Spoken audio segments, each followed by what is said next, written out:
Hi guys. I have a cat who's trying to figure out something with this chair. Okay, so I know that I've talked about Heather Graham like a billion times. She may not be my all-time favorite author, just because it's really hard for me to choose a favorite author. And recently her books have taken on a more forced kind of feel to it, but I can't lie, she's pretty great. But I chose Heather Graham's Home in Time for Christmas. It's actually, I was not prepared for how awesome it was. I'm not gonna lie. I mean, I thought there was gonna be a lot more Heather Grahaminess. Like, her claim to fame is she does paranormal murder mysteries with a little bit of romance thrown in, and this was not really that. This book is paranormal, yes, but not very murdery, and a lot more romancy. I did not know that's what I was signing on for, but I'm glad I read it. There's a man named Jake Mallory who is like 17 something, 1750 or 1760, and like oh wait, no, the Constitution has been written and signed. He is working with the Confederates, and he himself is a Confederate. He gets arrested for the stuff that he writes. So he writes for like newspapers, and he's just talking about how let's beat the British, whatever else. And so the British hang him. The guy who's hanging him is a close family friend, and he just tells the guy, do what you have to do, but get it over with quickly. So the guy drops him, and he's suddenly in the middle of a road in the 2000s. Melody lives in New York most of the time, but she goes home to her family in Gloucester, and she just driving down the road, and a man appears in the road in front of her, and she tries diversionary tactics and hits him with her car. Anyway, he's wearing revolutionary garb, and he just, you know, says, I'm from the 1700s. What year is this? What is this vehicle you are in? And she thinks he's just a war reenactor that she's hit in the head, and now he believes that he's actually that character.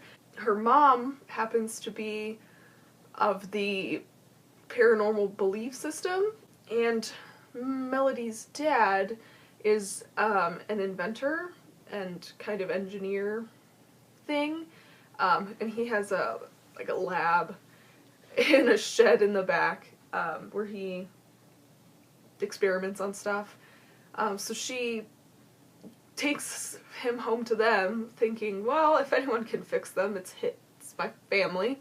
So it turns out that the house that she takes him to, her parents' house, is the house that he used to live in. So all the like potions and stuff her mom has been using over the years are his sister's potions, and they just kind of shared that little bitty connection. And the rest of the book is her slowly coming to the realization that he is in fact who he says he is, and them deciding that they have to send him back and figure out some way to do it using his sister's potions and her ideas. So first off, the characters are wonderful. They're so well developed.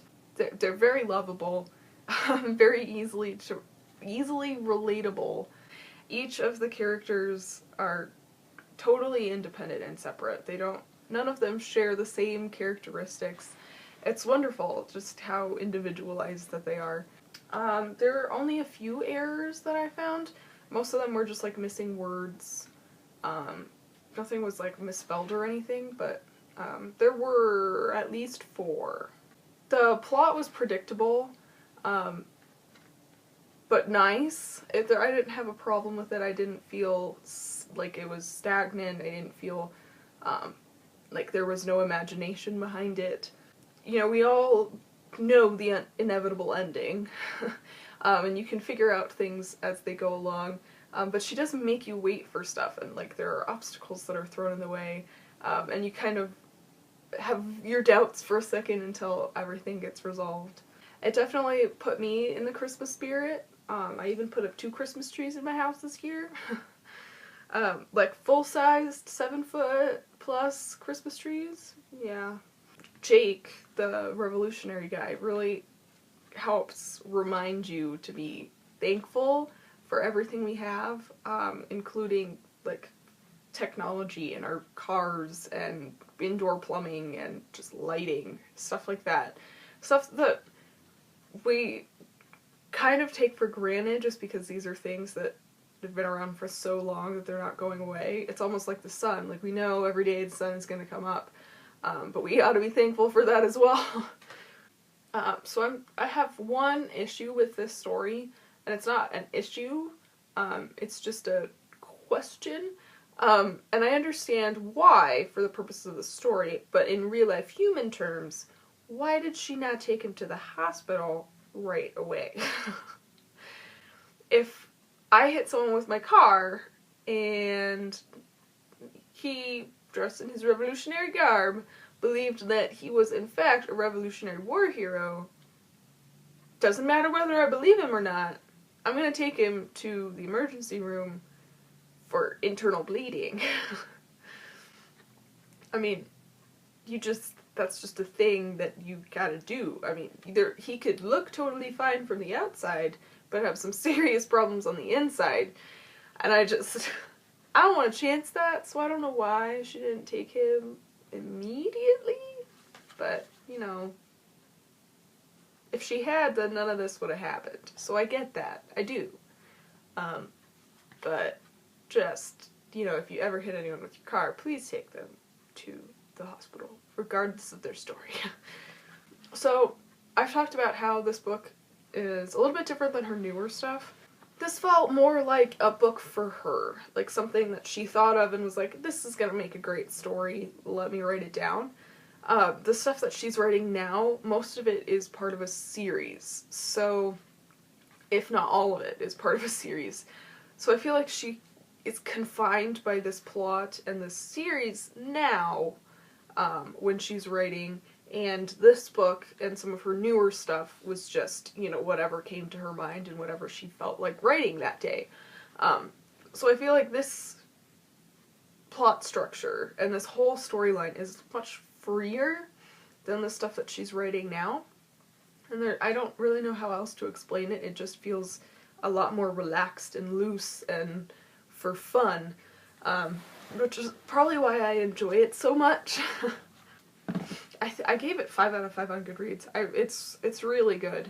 Yes, so I totally recommend it. It's not romancy, it's emotional romancy, not physical romancy. So there's no inappropriate sex scenes or anything gross. Teenagers could read this book. Definitely. Teenagers could read this book. There is nothing inappropriate. Keep in mind, he's from the 1700s, where things went a lot slower than they do right now. Alright, so that's gonna be it for me today. Yeah, all my links for everything are down below. The link for Home in Time for Christmas, that Goodreads link is down below as well. Thank you for watching. Please subscribe and like for more videos. The more positive feedback I get, the more motivated I am to actually do stuff and not slack off. As we all know, I am the best procrastinator in the world. If you've read this book, comment and tell me all about it. Let me know how you felt about it. Even if you didn't like it, I'm open to all opinions. If you don't like Heather Graham at all, you could tell me that too. I'll just be sad. Thank you for watching, and I will see you guys again within the next couple days with another video.